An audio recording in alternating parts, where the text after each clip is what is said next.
नमस्कार मैत्रिणींनो, आज मी तुम्हाला दाखवत आहे खरवस कसा बनवायचा घरच्या घरी तो। त्यासाठी इथे मी पाव किलो चिकाचं दूध घेतले। त्याच्यामध्येच मी पाव किलो आपलं हे गाईचं दूध घेतले, कारण हा चीक गाईचा आहे। त्याच्याबरोबर मी इथे ही वेलची पावडर घेतली आहे। आता आपल्याला वेलची पावडर अशी पावडरमध्ये पण भेटू शकते, वेलची सोलून घ्यायची गरज नाही आहे।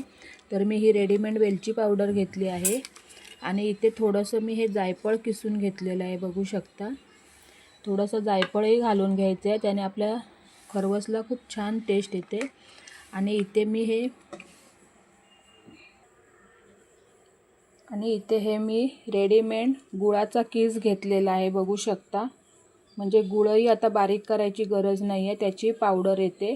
त्यासाठी इथे मी हे गुळ घेतले पाव किलो। चला तर मग आता आपण खरवसची तयारी करूया। त्यासाठी इथे मी एक मीडियम साईजचा अर्धा लिटर होईल एवढा कुकरचा डब्बा घेतला आहे। त्याच्यामध्ये आता आपण हा जो चीक आहे तो ओतून घ्यायचा आहे, बघू शकता। त्याच्यामध्ये पाणी टाकून नाही घ्यायचे। आता हा मी चीक ओतून घेतला आहे, तेवढ्याच समप्रमाणात मी आता दूध ओतून घेते आहे, बघा। त्यानंतर आपण गुळाचा कीस टाकून घ्यायचा आहे। जे किसलेलं गुळ आहे ते मी चवीप्रमाणे गुळ टाकून घेते आहे। इथे मी पाव किलोच गुळ टाकणार आहे, जेणेकरून त्याचा गोडवाही व्यवस्थित येईल। तर इथे मी पाव किलो गुळ टाकून घेतले। आता आपण त्याच्यामध्ये टाकून घेऊया ही रेडीमेड वेलची पावडर।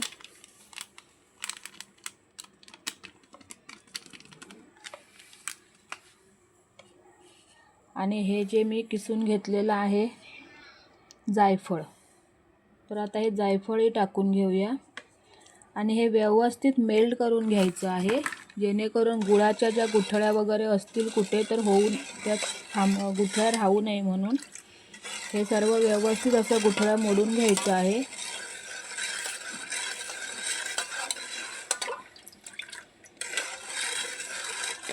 खरवसमध्ये पाणी टाकून घ्यायचं नाही ह्या खरवसच्या चिकामध्ये, त्याने आपला खरवस व्यवस्थित बनत नाही, पूर्ण फुटला जातो।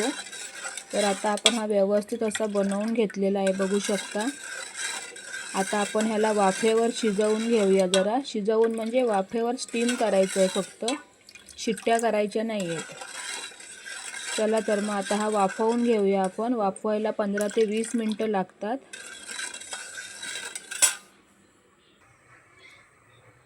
बघू शकता माझ्याजवळ असं एक पसरट भांडं आहे, तर मी ते भांडं जाळी टाकून ठेवले। थोडंसं 1-1.5 ग्लास पाणी होईल एवढं पाणी टाकून घेतले।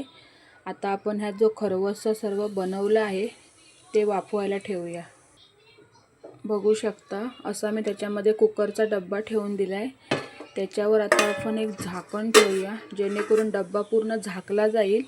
आणि त्या स्टीमरचं झाकण आहे ते वर ठेवून देते मी घट्ट लावून। आता आपण ह्याला 15 ते 20 मिनटं वाफ देऊन घेऊया, बघू शकता। हे पूर्ण झाकून ठेवलंय मी। आता 15 ते 20 मिनटं आपण वाफ देऊन बघूया। चला आता आपण बघूया आपला खरवस रेडी झाला आहे की नाही। तो बघू शकता छान असा फुगून आला आहे। आता आपण ही टूथपिक आहे ती त्याच्यामध्ये घालून बघूया, बघू शकता टूथपिकला काही लागलं नाही आहे, म्हणजे आपला खरवस रेडी झाला आहे। चला तर मग माझी रेसिपी आवडली असेल तर लाईक करा, शेअर करा आणि सबस्क्राईब करायला विसरू नका। थँक्यू।